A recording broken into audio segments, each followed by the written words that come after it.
सुप्रभात प्यारे बच्चों, कैसे हैं आप सभी। मुझे आशा है आप सभी बहुत अच्छे होंगे। आइए शुरू करते हैं हमारी ये कक्षा। आज हम पढ़ेंगे हमारा नया पाठ 13 जिसका नाम है उपसर्ग यानी कि प्रीफिक्स। तो शुरू करते हैं बच्चों। देखो, पढ़िए और समझिए। पहले चित्र में लिखा है शिक्षा, दूसरे में लिखा है अशिक्षा, फिर क्या है खिला, ठीक है, और दूसरे में क्या लिखा है अधखिला, ठीक है ना। तो बच्चों यहाँ पे देखिए, पहले चित्र में जो नीचे लिखा है शिक्षा तथा दूसरे चित्र में जो अशिक्षा लिखा है, इसमें शिक्षा में उपसर्ग लगकर अशिक्षा शब्द बना है ना बच्चों। सिर्फ आ ही तो जुड़ा है। तो वैसे ही दूसरे चित्र में बच्चों खिला में हमने क्या जोड़ दिया, अध, तो बन गया अधखिला, है ना। तो अब इसकी परिभाषा देखिए। वे शब्दांश जो शब्द के आरंभ में जुड़कर उसके अर्थ में विशेषता या उत्पन्न मतलब विशेषता या फिर बच्चों उसके परिवर्तन कर देते हैं, वही होता है हमारा उपसर्ग, ठीक है। देखो, जैसे कि उपसर्ग क्या है, मूल शब्द क्या है, ज्ञान, तो बनेगा नया शब्द अज्ञान। इसी प्रकार अ जमा जल तो बनेगा अचल, ठीक है। अब विशेष देखिए क्या है, उपसर्गों के प्रयोग से शब्द के अर्थ में परिवर्तन आ जाता है। इनका स्वतंत्र प्रयोग नहीं होता, ठीक है। उपसर्ग को शब्द से पहले जोड़ा जाता है। याद रखिएगा बच्चों, कहाँ जोड़ते हैं, सबसे पहले जोड़ते हैं, ठीक है। अब आते हैं उपसर्गों के भेद यानी कि काइंड्स ऑफ प्रीफिक्स। देखो तो बच्चों, उपसर्ग जो है हमारे 4 प्रकार के होते हैं। पहला होता है संस्कृत के उपसर्ग, फिर है हिंदी के उपसर्ग, फिर उर्दू के उपसर्ग, और बच्चों उपसर्ग की भांति प्रयोग होने वाले संस्कृत के अव्यय, ठीक है। आइए अब देखो, पहला क्या है, संस्कृत के उपसर्ग। जैसे कि बच्चों संस्कृत में पहले उपसर्ग है अति। अति का अर्थ होता है बहुत या फिर अधिक, तो इसका निर्मित शब्द बनेगा बच्चों अत्यंत, अत्याचार और अतिरिक्त, ठीक है। फिर क्या है आ का अर्थ है सहित या फिर तक, तो यह है आक्रोश, आमरण और आहार।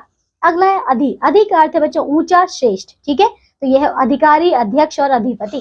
फिर आता है उप का अर्थ है छोटा या समान, तो इसका बच्चों शब्द हो जाएगा उपवन, उपग्रह और उपचार, ठीक है बच्चों। फिर है अनु का अर्थ है पीछे या फिर समान, तो यह अनुशासन, अनुराग और अनुभव, ठीक है। बाकी के 3 ये आप पढ़ेंगे। अब आता है बच्चों दूसरा हिंदी के उपसर्ग। देखिए बच्चों, हिंदी में पहला उपसर्ग है बच्चों अन का अर्थ है अभाव या फिर निषेध, तो ये है अनपढ़ या फिर अनहोनी, ठीक है। फिर क्या है बच्चों बिन का अर्थ है रहित, तो ये है बिन चाहा बिन मांगा, है ना। फिर है उन यानी कि कम, तो ये है 29, 59 और 49, ठीक है। फिर आता है स या फिर सु, तो बच्चों इसका अर्थ है इच्छा या फिर क्या सहित, तो ये हो जाएगा सफल, सपूत या फिर बच्चों सुरा, ठीक है। अगला है क या फिर कु, तो ये देखो क्या लगेगा, इसका अर्थ है बुरा या फिर हीन, तो ये बनेगा कपूत, कुढ़ंग और कुसंग। अब बाकी की ये आप पढ़िएगा 3, ठीक है। तीसरा आता बच्चों हमारा ये उर्दू के उपसर्ग। देखिए उर्दू का उपसर्ग है बच्चों पहला कम यानी कि अर्थ इसका क्या है, हीन या फिर थोड़ा, तो ये इसका शब्द हो जाएगा कम उम्र, कमजोर या फिर कम अक्ल। फिर है बद यानी कि बुरा, तो यह है बदकिस्मत, बदसूरत, बदमिजाज, ठीक है। अगला क्या है खुश, इसका अर्थ है उत्तम या अच्छा, तो ये शब्द हो जाएगा खुशबू, खुश मिजाज, ठीक है, और खुशखबरी। अगला क्या है बच्चों बे यानी कि बिना या फिर अभाव, तो इसका शब्द हो जाएगा बेईमान, बेचैन और बेकसूर। फिर क्या है गैर यानी कि निषेध, तो ये है गैर कानूनी या फिर बच्चों गैर हाजिर, ठीक है। फिर क्या है ला, ये इसका अर्थ है कमी या फिर रहित, तो ये है लापरवाह या फिर लाइलाज।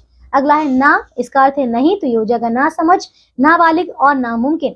फिर है इसमें हर का अर्थ है प्रत्येक, तो ये है हरदम, हर वक्त और हर रोज, ठीक है। इसके आगे दिया है बच्चों चौथा हमारा उपसर्ग की भांति प्रयोग होने वाले संस्कृत के अव्यय।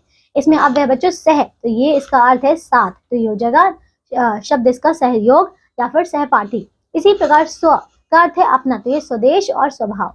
सम का अर्थ है बच्चों समान, समकोण, समकालीन। पुनर् का अर्थ है बच्चों फिर से यानी कि पुनर्जन्म और पुनर्निर्माण। फिर क्या है यहाँ पे अतः का अर्थ है अंदर, तो ये है अंतःपुर, फिर अंतःकरण, ठीक है। फिर क्या है यहाँ पे बच्चों कु यानी कि बुरा, तो ये कुविचार और कुबुद्धि।